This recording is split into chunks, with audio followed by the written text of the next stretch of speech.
يا مساء الخير او صباح الخير اخواتي، بقى ازيكم عاملين ايه؟ وحشتوني قوي. قبل ما نبدا الحلقه بتاعتنا النهارده ما تنسوش كده تصلوا على النبي. النهارده جاي لكم بقى بمشروب الشتاء العالمي اللي كل شويه بيطلب مني، اللي هو اصلا الاطفال والكبار بيحبوه. اي حد بيحب المشروب ده، من فقراء لملوك لعظام، اي حد بيموت في المشروب ده.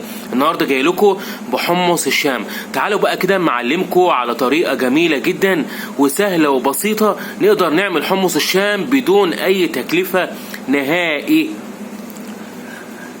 اول حاجة هنكون جايبين حمص الشام بتاعنا، وهنكون سلقينه سلقة كده محترمة، يعني السلقة بتاعته يكون كده يقرمش وفي نفس الوقت كده يتاكل، حاجة كده عظمة قوي. وتاني حاجة هنكون مجهزين الفلفل والكمون والشطة والصلصة، واساسي الليمون، وده مهم جدا في حمص الشام. النهارده بقى جاي لكم بالطريقه العظيمه دي من غير توم ومن غير بصل، وحمص الشام الغريب اللي احنا بنشربه ده حاجه كده هعملها لكم النهارده عمرها في حياتها ما توجع بطنكم ابدا، ولا هيكون تقيله، ولا هنحس ان احنا بنعمل طبيخ كده يعني وبنطبخ. اول حاجه هنجيب الكنكه بتاعتنا، وهنجيب كوبايه من الحمص، يعني ما نملهاش كده على الاخر، تمام قوي. وهننزل في الكراف بتاعنا، وهنجيب شويه فلفل في معيار ربع معلقه فلفل كده، كده ربع معلقه فلفل، وربع معلقه كمون، تمام كده.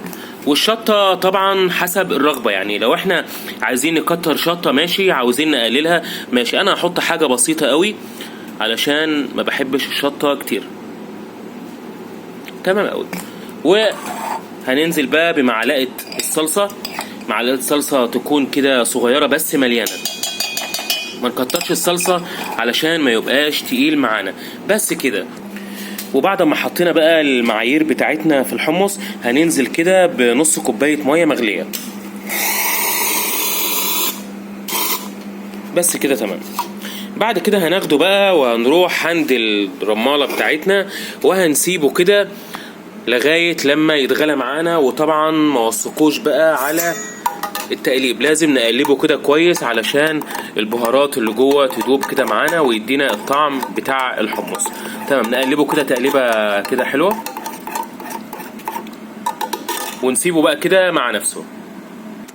وبعد ما خلص بقى ما اقولكوش يا صلاة النبي، حاجه كده عظمه قوي، ريحته بقى تجنن، والله ريحته خطيره قوي.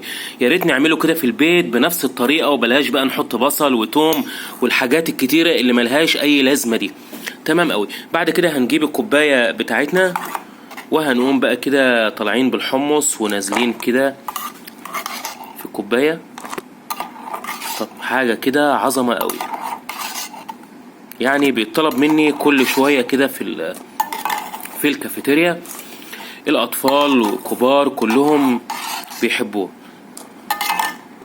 بعد ما حطينا الحمص بقى هنجيب اهم تكه بقى، اللي هي الصوص اللي هو بتاع الحمص ده، وهنقوم نازلين كده. طبعا زي ما انتوا شايفين اهو، نازل مولع، يعني نكتر بقى زي ما احنا عايزين. طبعا ريحته تجنن قوي، سهل جدا وبسيط ومش مكلف نهائي. وده ممكن نشربه بره بيكلفنا كتير، ندفع فيه مبلغ وقدره، في البيت مش هيكلفنا حاجة. ممكن نعمله بالطريقة اللي انا قلتلكوا عليها ديت ومش هتندموا. طريقة سهلة جدا وبسيطة ومش محتاجة اي تفانين ولا تعقيد خالص. اهم حاجة بقى في الحمص، هنقوم نازلين بقى كده بالليمون، وننزل بقى كده اهو بنص ليمونة تكون كبيرة كده شوية، تمام اوي كده. ولو احنا مثلا عايزين نزين الكوباية بتاعتنا، نحط كده يعني سلايز من الليمون اهو، تمام اوي كده، حاجة كده عظمة. النهاردة عملت لكم بقى حمص الشام بطريقة سهلة جدا وممتعة وبسيطة. ان شاء الله استنوني في حلقات تانية كتير قوي بمشروبات الشتاء المتميزة والعالمية، واللي بتطلب مني كتير قوي، ومش مجاملة في حق نفسي والله، لكن يعني المشروبات ديت في الشتاء حاجة كده عظمة وتحفة قوي. يا ريت كلنا نجربها وما تنسوش بقى كده تعملوا لايك وشير، ويا ريت ما تبخلوش علينا باللايكات علشان بقى ما ازعلش منكم. تمام، بس خلاص